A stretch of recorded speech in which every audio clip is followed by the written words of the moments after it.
Por eso la pregunta.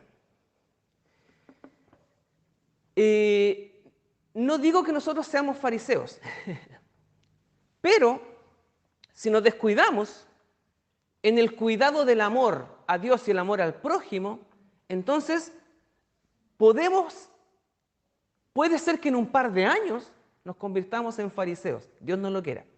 Yo le decía el otro día, yo me confieso, he sido fariseo en muchos aspectos. Y prediqué fariseamente y enseñé fariseamente y corregí fariseamente muchas veces. Pero se me movió el piso. Y no digo que usted lo tenga que hacer ahora, o que ya lo haya hecho, esta reflexión. Y no digo que yo esté sobre usted en el sentido que yo ya lo superé. Estoy en un proceso en el que estoy aprendiendo muchas cosas y desaprendiendo otras cosas también. Y hoy día los quiero llevar a la figura de un hombre que, común y corriente como nosotros, o tal vez no tan común y corriente, era un hombre preparado, enseñado y todo, pero que tuvo que vivir un proceso y que tuvo que darse cuenta también, ¿ya? Porque estamos en esta idea, a través de los estudios que llevamos en todo este tiempo, si ser cristiano vale la pena cuando el resto no es bendecido. Si el propósito de ser cristiano es que otros también sean de bendición a través de nosotros. Cuando dejamos de cumplir ese propósito, quebramos el llamado de Dios. Y en buenas cuentas nos volvemos fariseos. Unas personas simplemente religiosas que van a la iglesia, pero que se han olvidado de lo principal. Juan capítulo 3, usted ya conoce el pasaje. Juan capítulo 3. ¿Cuánto tiempo le toma a un cristiano volverse religioso? ¿Cuánto tiempo le habrá tomado a los fariseos?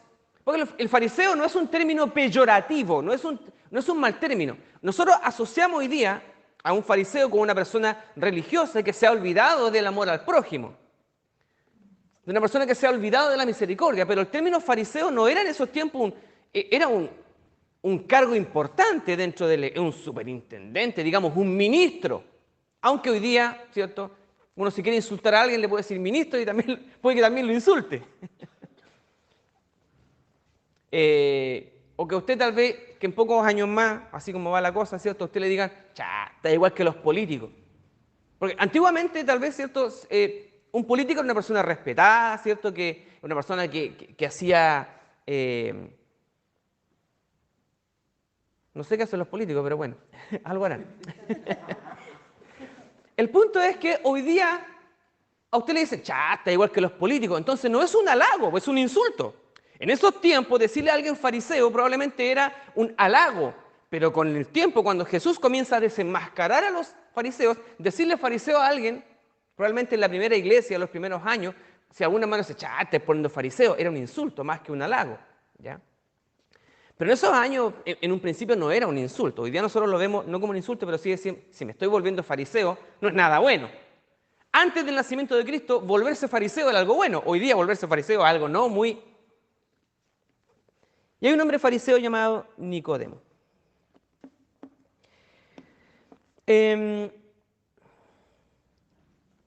Cuando nosotros nos ponemos a caminar en el Evangelio, de primera, todo es lindo, todo es color de rosa. Pero conforme empiezan a pasar los años, empiezan a aparecer algunas piedras en el camino, algunos obstáculos. Usted como creyente, como cristiano, estoy hablando de los que llevan más años, ¿cierto? ¿Se ha encontrado con algún obstáculo en su vida cristiana? Si ha sido todo llano, bendito sea, bendito sea. Pero probablemente con más de alguna piedra se habrá encontrado en el camino. ¿Alguien se atreve a contarnos algún testimonio? ¿Alguien quisiera relatarnos algo? Brevemente, si no. ¿Cuál ha sido alguna piedra que se ha encontrado en el camino?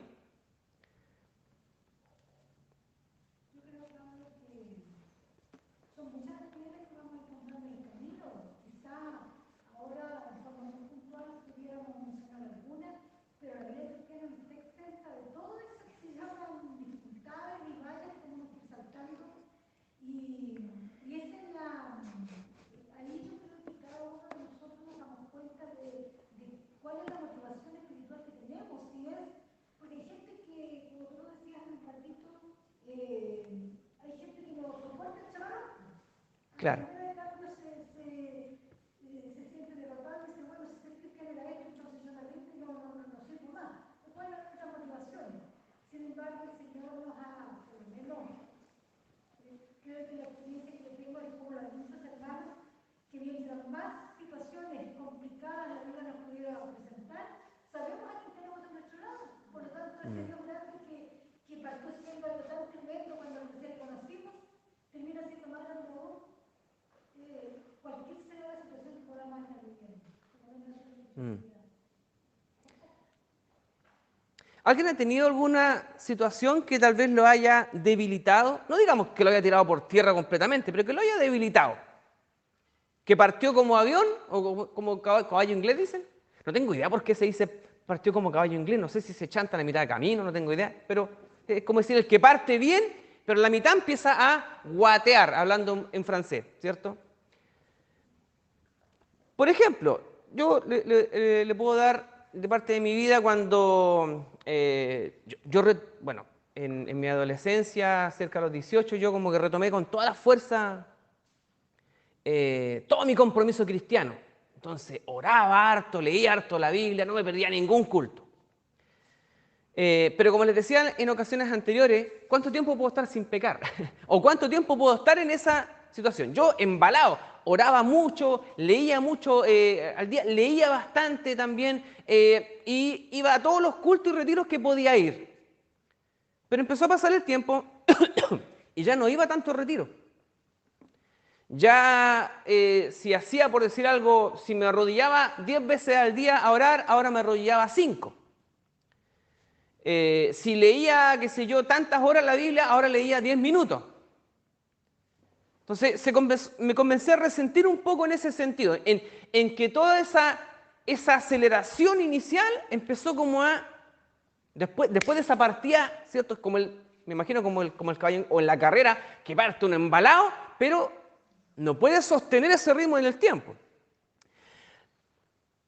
Las carreras de distancia, creo que son de velocidad, ¿cierto? Uno tiene que partir, pero con todo. Por eso que se ponen esas zapatillas con clavo y se afirman atrás, lo he visto, ¿cierto?, en las competencias, porque el primer impulso es súper importante para partir hecho un cohete, 100 metros planos, 200, no sé cuántos son. Y después vienen las carreras de resistencia, donde no es tan relevante partir soplado, porque eso es, por el contrario, partir súper rápido en una maratón es contraproducente porque se gasta mucha energía al principio y deben estar corriendo por más de 2 horas. En cambio, en una carrera corta de 100 metros hay que poner toda la carne en la parrilla, partir pero soplado. Y muchos creyentes partimos nuestra vida cristiana como los 100 metros, con toda la carne en la parrilla, al tiro. Y no sé, en muchos casos, creo que a todos les ha pasado de repente, dejar de lado compromisos familiares, a veces, cierto, no sé, una fecha importante, una cosa así, porque como soy tan canuto, yo tenía que estar en la iglesia. Bueno, yo digo porque a mí me pasó, ¿ya? Y ahora con los años, si yo pienso, es una cosa particular mía, muy personal. Me perdí una fecha importante de estar con mis seres queridos por pensar que estaba haciendo algo mucho más alto y mejor. Mire, a veces nosotros pensamos que lo máximo es estar en la iglesia, pero hay muchas personas que descuidan sus hogares por estar en la iglesia. Entonces uno los ve y dice, este creyente es lo máximo, porque no se pierde ningún culto, pero si analizamos bien, ha descuidado completamente su vida hogareña. Hoy ahora no te vemos nunca. No distribuimos bien los tiempos, pero uno piensa que lo está haciendo de manera correcta. Eso creo que a mucha gente le ha pasado, y sobre todo le ha pasado a muchos líderes cristianos también, ¿ya? Eso por lo menos una de las cosas que a mí me pasó, que partí fuerte, pero después me empecé a resentir. Otras personas a veces están embalados porque todo en su vida funciona súper bien, porque todo en su vida está controlado. Entonces, ¿es fácil servir a Dios? cuando todo está tranquilo, cuando la fiesta está en paz, cuando todo está en calma. Pero de repente viene una prueba, un golpe en los tobillos, en las canillas, y esa persona, de un momento a otro, se pierde. O sea, ni siquiera se desvía un poco, se pierde y se va. Entonces, hay gente que le pasan esas cosas que los golpean e inmediatamente se les va la fe. Y otros que comienzan a apagarse de a poco. Y otras personas que, y esto lo tengo para el final, pero lo voy a mencionar al tiro, es porque se cansan de la hipocresía de la iglesia. De otra iglesia, no de esta, de otras iglesias. Porque, bueno, hermano, en todas partes hay hipocresía. Y nosotros debemos cuidarnos porque en muchos sentidos también nos volvemos hipócritas muchas veces, pero somos humanos y a veces tenemos que tolerarnos cierta hipocresía que a veces se nos puede salir.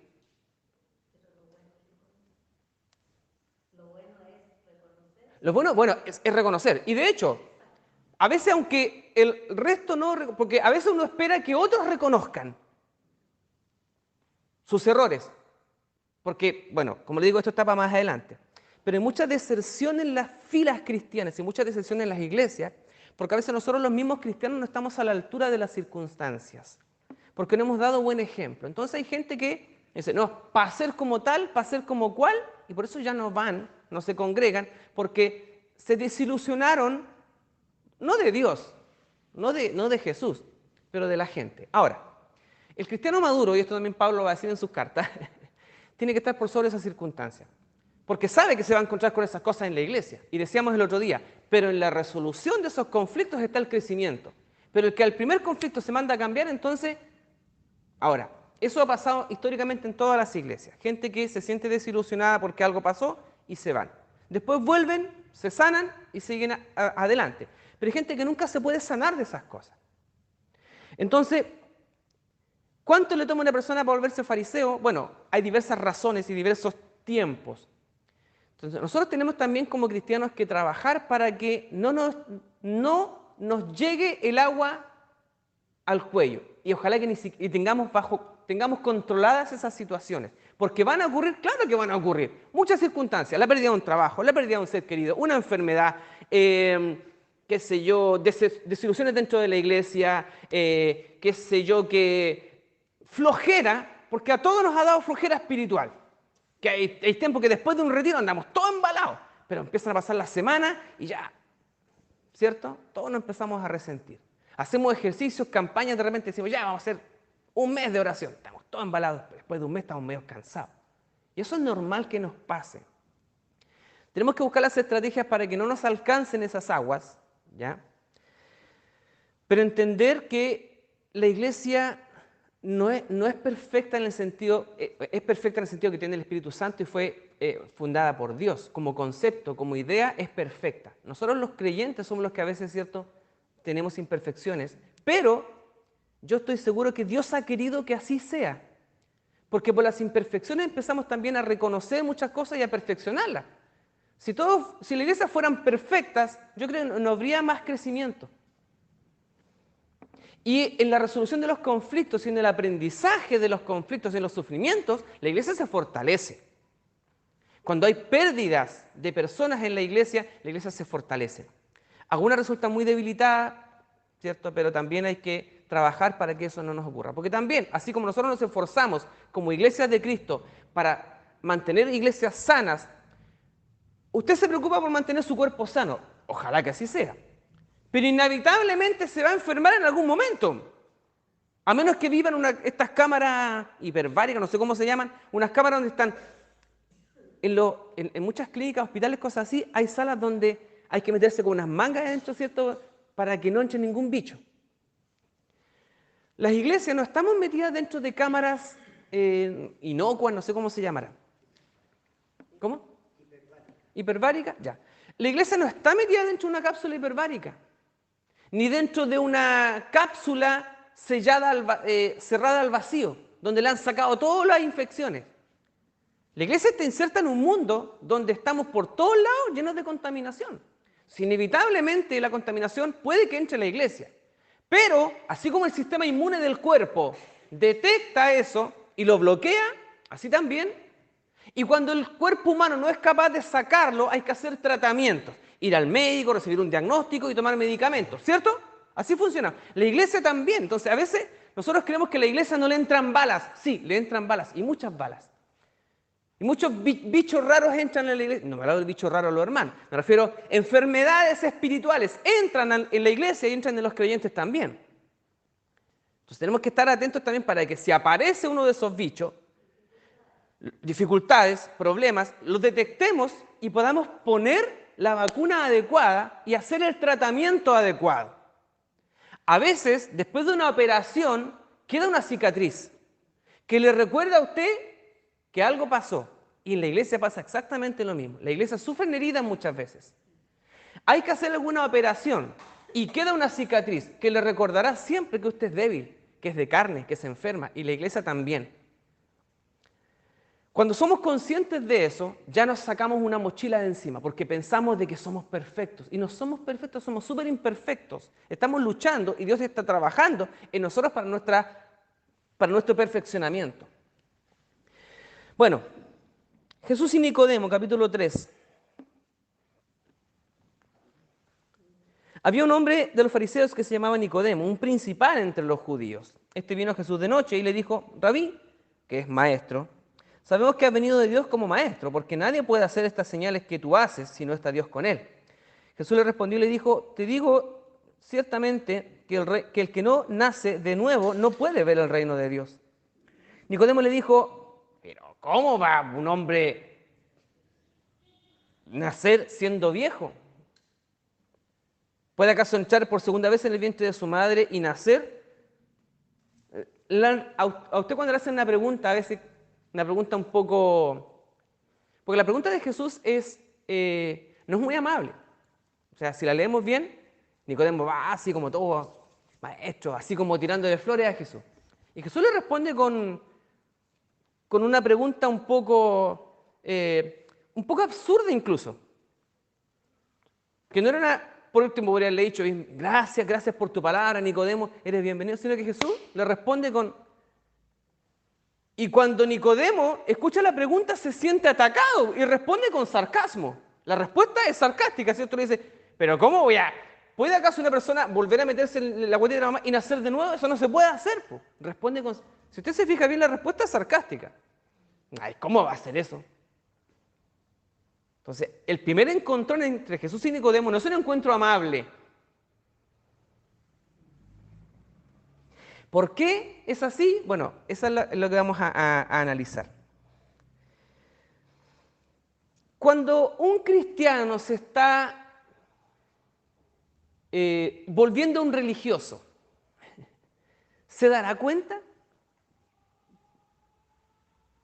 Cuando uno empieza a enfriarse espiritualmente, ¿se dará cuenta uno mismo? Yo creo que no. ¿Podría darse cuenta? ¿Lo ven los que dicen sí? ¿Podrían argumentar? ¿Los que dicen no? ¿Podrían argumentar? Yo voy a citar un ejemplo que me ocurrió ayer. Una persona que todos lo conocemos y sabemos que es tremendo, pero me dijo a mí, y el hermano Villa va, sí va, le dije yo, y usted me dijo, para eso existen los templos para reunirnos, los que somos cristianos, y rendir el culto a Dios. Él ha batido. Cuando no dijo ni una cosa más. Entonces, esa es una persona que según él, y según varios hermanos, lo conocen también, que es temporero. Bueno, lo que dice usted que a veces es cierto, hay personas que le dice: hermano, preocúpate, te hemos echado de menos, y empiezan a justificarse. Porque en muchos, no digo en todos los casos, pero el caso que menciona el hermano Mario, que bueno, no tengo idea de quién es, pero uno podría replicarlo en muchas personas y en uno mismo muchas veces, que uno empieza a explicarse, ¿cierto? A excusarse.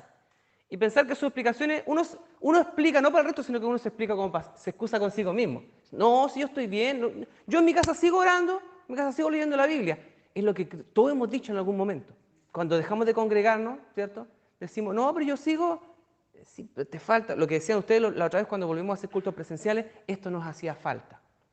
O sea, hay gente que se empieza a enfriar y dice, no, yo estoy bien en mi casa porque la verdad es que en la iglesia hay muchos problemas, entonces prefiero yo orar y leer en mi casa y así sigo conectado con el Señor. Y se explica a sí mismo, ¿se da cuenta? Se justifica a sí mismo. Entonces yo digo, ¿se estará dando cuenta que se está enfriando? ¿Se estará dando cuenta que se está volviendo un religioso? Entonces, en esos casos, la persona a veces no se da cuenta. ¿Cuándo se dará cuenta? Como dice usted, ¿quién decía? ¿Sí se da cuenta?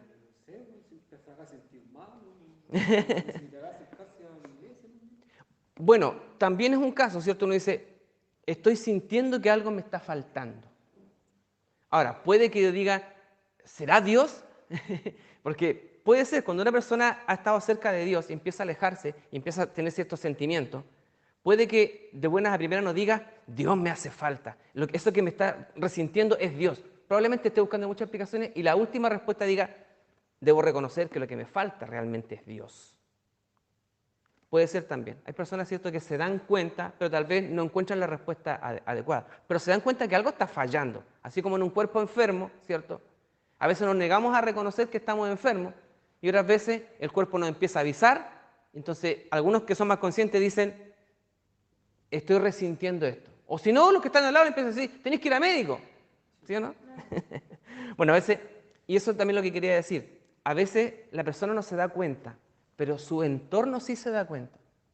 Es como le pasa, por ejemplo, a muchos alcohólicos, drogadictos, personas que tienen problemas de adicciones, que todo el mundo se da cuenta, pero ellos no se dan cuenta.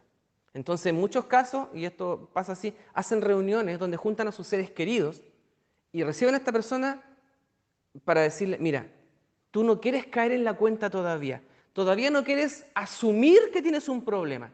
Habla a la mamá, habla al papá, a los hermanos, un amigo, un vecino, un amigo de toda la vida, empiezan a hablar con él y la persona se ve contra la espada y la pared.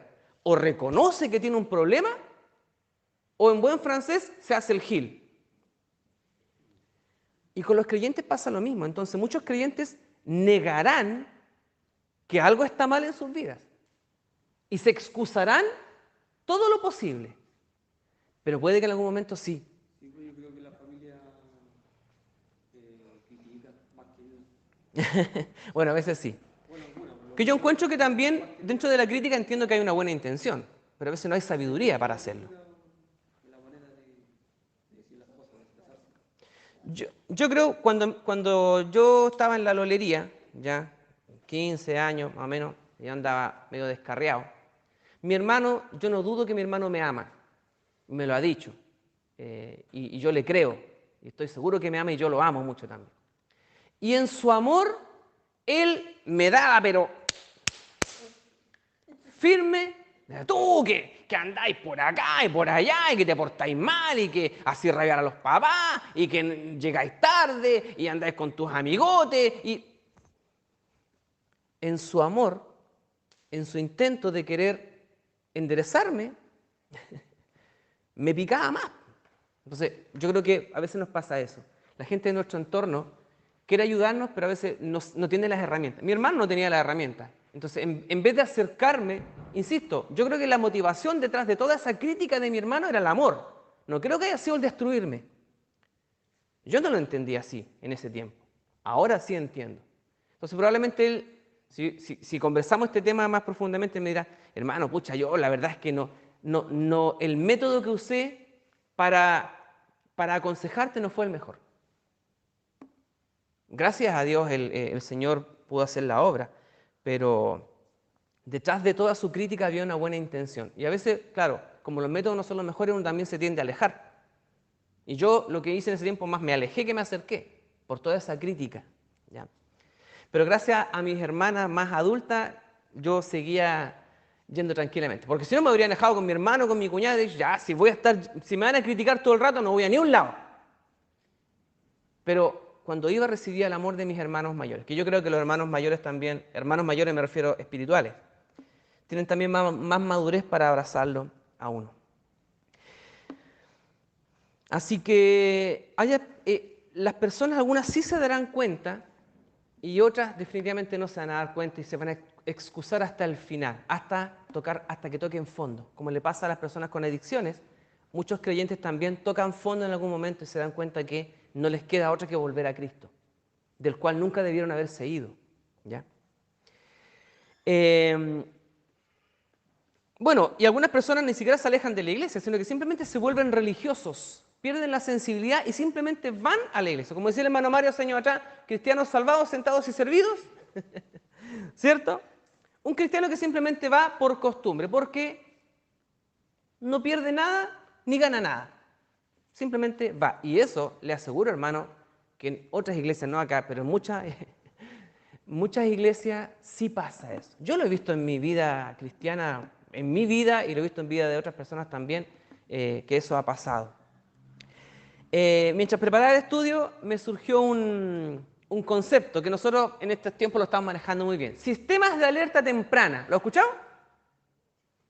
Ya, si usted no ve tele o no escucha la radio, está bien. Pero si usted de repente escucha las noticias o lee ahí ciertas noticias, existen los sistemas de alertas tempranas.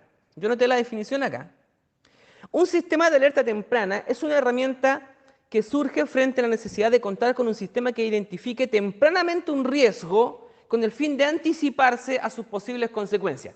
En buen chileno esto es, sistemas de alerta temprana, es que tenemos que darnos cuenta antes de que pase una situación. Por ejemplo, hoy día ocurre un incendio forestal y toda la carne de la parrilla, bueno, no es la mejor figura, todos los bomberos y los aviones, todo, ¿cierto?, para resolver un problema cuando ya el incendio ha ocurrido. Pero como somos chilenos, nos olvidamos y antes que empiece el verano andan como locos haciendo cortafuegos por todos lados y no alcanzan a hacer cortafuegos en todos lados. Y a rozar donde hay que rozar y limpiar donde hay que limpiar, sino que usted puede ver hoy día mismo, o la semana pasada, o hace 2 semanas atrás, que todavía andaban limpiando el camino de todas las ramas. Para que no llegara, ¿cierto?, para que el fuego sí pasaba por aquí, pero esa es pega que debió haberse hecho mucho antes. Pero como buenos chilenos, a última hora estamos, ¿cierto? Entonces, tratamos de parchar la situación. Los sistemas de alerta temprana lo que quieren hacer es anticiparse mucho más a eso. No esperar que el agua nos esté llegando acá para recién reaccionar. No existe pensión aquí en Chile. Yo creo que hay que preparar. O sea, veamos, tratemos de ver. Ahora, yo decía, ¿cómo se aplica esto a los cristianos? Un cristiano, o nosotros deberíamos enseñar en nuestras iglesias a que la gente también esté preparada ante la aparición de señales, tomar medidas preventivas y no esperar que ocurran las cosas para recién tomar acciones. No esperar que mi vida esté hasta el límite para recién reaccionar, sino que enseñar a nuestros hermanos y hermanas en nuestras iglesias, decir, hermano, ¿sientes que de pronto tú te pasa tal o cual cosa? Presta atención. Hermano, ¿sientes tú que de repente te da flojera tal cosa? Entonces, cuando nosotros enseñamos a nuestros hermanos, les enseñamos a detectar y no que de repente, oye, ¿qué pasó con tal hermano? No. Pero si nosotros hubiéramos tal vez detectado antes, podríamos haber preparado mucho más a las personas para que enfrentaran ciertas... Por ejemplo, hoy día, creo que hoy día estamos más preparados como iglesias, me refiero a nivel ya en todas partes del mundo, creo, con este tema de la pandemia, en que nos empezamos a preocupar de la salud mental, que antes para nosotros no era tan relevante. Nos preocupábamos de un resfriado, de un tumor, de un cáncer, de esas cosas nos preocupábamos, pero nos hablábamos de la salud mental, del estrés, nos hablábamos mucho. Entonces a veces la gente cuando ya explotaba, ¿qué le pasó? No, sabes que el hermano tuvo un problema porque una crisis de pánico o tal cosa le pasó, todo, pero como nos preocupamos de otras cosas, descuidamos esas áreas. Hoy día sí estamos preocupados de la salud mental. En muchas iglesias se está preocupando. ¿Nos faltan herramientas todavía? Claro que sí, porque no tenemos los equipos en las iglesias para que se encarguen de ese tipo de situaciones. Hoy día estamos tratando de resolverlo. Y de hecho los pastores cuando se reúnen también conversan estos temas y dicen hay que prepararse porque la iglesia no estaba preparada para esto. Con el tema de la pandemia, aprendimos que muchas iglesias quedaron en el camino porque no se prepararon con anticipación para lo que se venía, porque no reaccionaron a tiempo. Otras iglesias trataron de resolverlo rápidamente diciendo, tenemos hermanos con sus celulares, armemos un grupo de WhatsApp, resolvamos esta situación. Entonces, sistemas de alerta temprana, darse cuenta antes de que ocurran las cosas para tomar medidas preventivas. Entonces, y a veces la iglesia, eso nos pasa porque a veces las iglesias piensan de que, no, todos pegados en el techo adorando a Dios, lo cual es muy lindo y todo, pero nos cuesta aterrizar a veces. Lo que decíamos el otro día. Decimos, vamos a orar por ti, pero si no le damos lo necesario, si no nos metemos la mano en el bolsillo, tenemos la mitad del problema resuelto nomás. Entonces a veces pensamos de que todo lo resolvemos simplemente bendiciendo a la gente y no poniéndonos la mano en el bolsillo. Entonces, eso también son maneras de decir, estamos previniéndonos contra la religiosidad, contra simplemente decir somos cristianos, pero no hacemos, no hacemos la acción necesaria. Nicodemo, que estamos ahí en el capítulo 3 de Juan. Solo para terminar por hoy, en Nicodemo encontramos una mezcla de sinceridad por un lado y timidez por otro lado. ¿Por qué? Porque dice la historia que Nicodemo va a Jesús de noche. Alguien podría decir, ¿por qué Nicodemo va a ver a Jesús de noche? Porque como era contrario a la enseñanza de Jesús, le iban a criticar a él o lo veían. Claro. ¿Qué le iban a hacer? Entonces, por no tener ese problema, mejor voy a ir de noche. Para que nadie me... Claro, esa es una de las razones. Si Nicodemo puede decir, yo soy fariseo, los fariseos no se ven la suerte con Jesús. Si alguien me ve siguiendo a Jesús, entonces por un lado decía, voy o no voy, mejor voy de noche, va a pasar más piola. Eso puede ser una razón, ¿cierto? Otros decían, otros piensan, dicen, Nicodemo estaba tan enrollado con esto de Jesús, estaba tan inquieto que no podía dormir. Esto le quitaba el sueño. Se desvelaba por la noche. Probablemente muchas noches postergó y muchas noches en que no dormía, hasta que finalmente decidió y dijo, ¿sabes, maestro? Esto me tienes intranquilo, no puedo dormir porque tu vida, tu actitud, tus enseñanzas me han puesto contra la espada y la pared. Algo está pasando acá. Algunos se especulan de esa manera también. Así como Nicodemo, había muchos más. Si usted lee el capítulo 2, versículos 23 y 24, estando en Jerusalén en la fiesta de la Pascua, muchos creyeron en su nombre viendo las señales que hacía. Pero Jesús mismo no se fiaba de ellos porque conocía a todos y no tenía necesidad que nadie le diese testimonio del hombre, pues él sabía lo que había en el hombre, en las personas en general. O sea, mucha gente seguía a Jesús, pero así como medios corridos, ¿ya?